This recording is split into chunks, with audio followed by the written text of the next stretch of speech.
Oh, how I would have killed to watch this movie in a theater. But anyway, I just watched James Gunn's The Suicide Squad, and guess what? I loved it.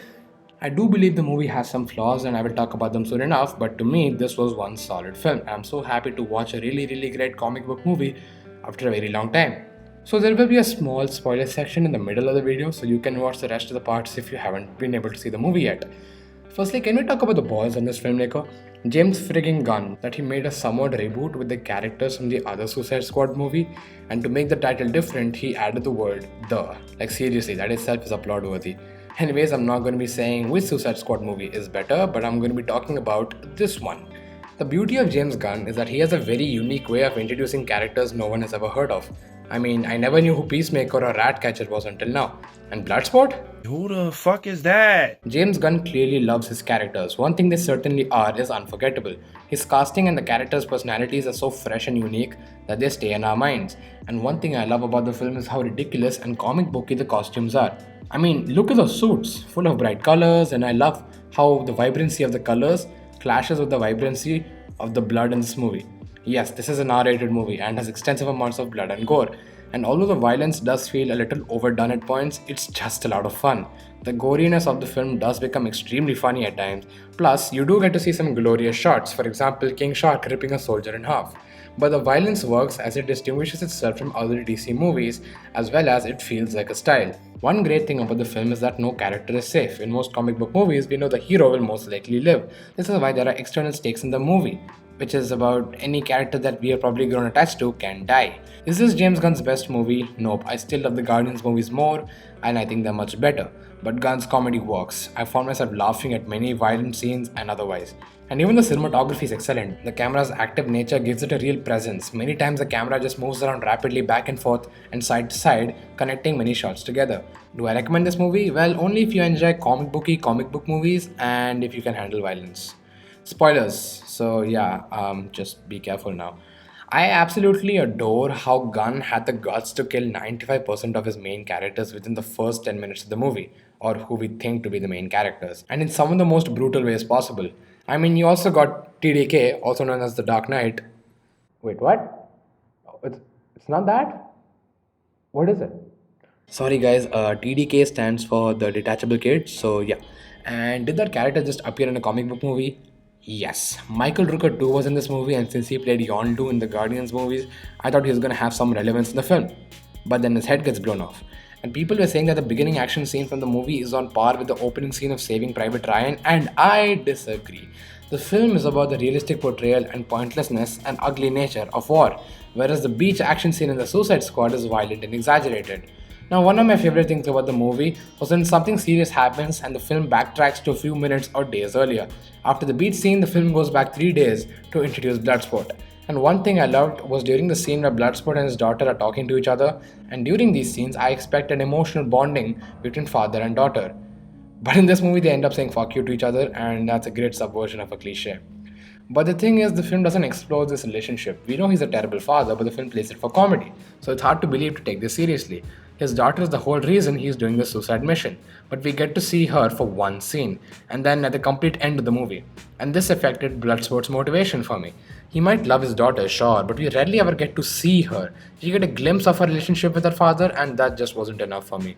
And maybe one of the criticism of the film is that supervillains are doing the suicide mission because they're forced to, because it isn't a choice that they themselves made. But it also kind of works for Bloodsport because his action to work for the mission shows his love for his daughter. It's confusing. He's forced, but he also has a choice. But one positive about this criticism shows us how evil Amanda Waller is, who definitely needed more screen time in this movie. There was this great scene where Bloodsport and Peacemaker are killing people in the most gruesome ways and are like one-upping each other, but then come to the realization that those people they just killed were innocent. Now, firstly, this was solid because in many anti-hero movies, it's marketed that the character is an anti-hero but do exactly heroic stuff, for example, Venom. But this film actually makes people do really evil things. But one problem with the film that takes place is after that scene. The leader of the people they just killed is a good person, but upon realizing that the squad just killed all of their people, she's surprised for like 5 seconds and then like helps them. And then she's shown at the climax of the movie. It felt too unbelievable. Maybe showing the squad having to face the consequences for their actions would have felt a bit more believable. One of my favorite things about the film is that the text that appears in the movie is made up of elements within the scene, such as roots and fire and blood. It just adds to the wacky nature of the movie and gives it a sense of youthful energy and charm. Speaking of wacky, this film has Polka Dot Man, who throws polka dots at people and sees his mother in every person. So, yeah, that was dope. Now, Peacemaker, who was perfectly casted to be played by John Cena, has some disagreement with Bloodsport. They're different yet similar, different in their viewpoints and similar in their upbringing. And this was a great setup. They talk like James Gunn characters, and I just love his dialogue. But the setup doesn't pay off satisfyingly enough for me, because the film doesn't escalate this conflict that they have. And Ratcatcher 2 was a character I like very much. First of all, the actress looks so pretty.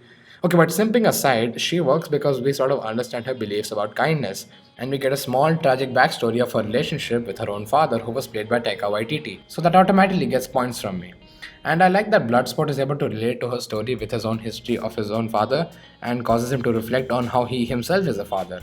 But again, this was one scene, maybe showing how his daughter being disappointed in him internally affects him and how he struggles with this could have worked better. But I still like the fact that in the middle of all the action, the film takes the time to slow down and show the characters bonding, to make us empathize with these so called villains, to make them feel human. King Shark also had potential to be great. Besides from being funny, which he is, and eating people and being voiced by Sylvester Stallone, there's a scene where he says that he has no friends. So that's great because it sets him up for being lonely and could possibly pay off in him feeling like a part of a family by the end of the movie. But nah, the film only plays him for comedy, and I guess he finds new dumb friends in an aquarium, but those creatures bite him and injure him anyway, so what's the catharsis? Nothing. One idea I had that the film could have used is that King Shark is, well, a shark, and he could have felt like the odd one out because everyone else in the team are human beings. So his internal conflict could have been about fitting with people that are not your own or something like that. I don't know, that seems like a more interesting idea to me at least. Some of the character arcs worked for me. Bloodsport's arc of caring about rats wasn't executed in the best possible way, but I like the way it was done, and I wish Harley could have done more. Now, the bad guys are just these political and military people, and it's mostly uninteresting. The political conflict in this film is boring at times, and the villains are too typical for my taste. And it doesn't completely suck because the tone of the film is so over the top that the over the top villains aren't a huge issue, but they could have been much, much better written. And blending politics with wacky superhero stuff did not mesh well with me. I like the idea of Peacemaker and Rick Flag having this ideological battle which turns into an actual fight about protecting America's legacy from the dark truth and showing America's true colors to the public, but this literally comes out of nowhere. Firstly, this revelation isn't visually conveyed, making it less impactful when the thinker just tells that America contributed to bringing Starro on Earth. Despite some great action sequences, such as the shot where the camera slowly turns around Peacemaker's reflective helmet, through which we see the fight take place, and Peacemaker stabbing Rick Flag's heart and showing us it actually pierced his heart in vivid detail, the conflict did not work for me as well because their beliefs needed to be established properly. Many people are saying that this is the best DC movie ever made and the best DCEU movie ever made, and I happen to disagree because for me, Shazam trumps the DCEU, and the best DC movie is still The Dark Knight. So yeah, spoilers over now, so you can continue. The problem with this movie is that it has some great ideas and themes, but it doesn't explore them throughout the story. I love the action scenes, many of the characters' powers are used creatively, but after seeing so many of these movies all filled with special effects, end of the world type feel movies, it just feels, more weightless to me on an internal level. Let me ask you this: what was this film trying to say? Now, you might have an answer to this question, but I don't have a clear one. Now, I know not all films always have to have something to say, and some of them can just be fun, and this film absolutely is a lot of fun. There was not one moment where I was extremely bored in this film, but after the Guardians movies, which have clear messaging, and all the setups that this film had, I wanted to know what this film had to say, and I'm not quite sure what it is.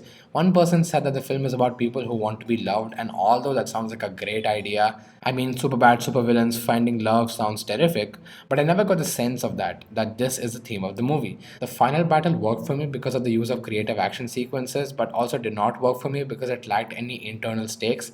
I don't hate CGI battles, but if that's all a battle has, then it doesn't work. Black Panther is hated by many for its special effects, and while I understand, the ending works for me because the internal stakes are present. The victory of the hero or villain is crucial because it decides the fate of Wakanda, and it is also a battle of ideologies of how Wakanda should be ruled, while their motivations are fleshed out as well. In The Dark Knight, the victory of the hero or villain is crucial because it decides the true nature of the citizens of Gotham, and that also goes along with the theme of the movie. In Spider-Man 2, the internal stakes are present. It's not about the battle between Spider-Man and Doc Ock, it's about the relationship between Peter and Otto Octavius. In the final fight of the Suicide Squad, Starro is a big starfish, and I'm not trying to be a killjoy, but I really enjoyed seeing Starro from the comics, at least having another antagonist that challenges the beliefs of the main characters and challenges them on an internal level, giving the final battle stakes would have been more emotionally compelling according to me, and the film would have been all the more better for it. Or maybe since these characters are all supervillains, the conflict could have been within themselves. I'm sure you must be thinking, why are you talking so much negative about a film that everyone loves? It's just supposed to be a fun and enjoyable experience full of comic booky goodness, and while I agree to that, I stated my issues not to hate on the film but to talk about what prevented the film from being better. But I had to appreciate one thing. In a market where blockbuster franchises and superhero movies feel like empty soulless products, Warner Brothers let this madman James Gunn make whatever the fuck he wanted. This film has style, personality, and heart. A comic book movie with color, like finally. As I've said in literally every DC movie now, I'm so happy that the directors and creators are getting creative freedom to make the film they want to make. And I love that majority of the average audience associate this film with its director, James Gunn. The Suicide Squad is a James Gunn movie. No one else could have made it. It is unique to that particular filmmaker. And I cannot wait to see what DC does next. Matt Reeves' Batman looks fresh and distinctive. Man, I'm just hyped. Every film feels like a personal project rather than a template style film that feels more studio mandated. And this is why I love James Gunn's The Suicide Squad. Also, I don't want to be that channel that ranks every Marvel and DC movie after every movie comes out. Not to hate on those channels, I watch them too. But just to get out of the way, this is my DCU ranking. Okay, thank you for watching and have a good day.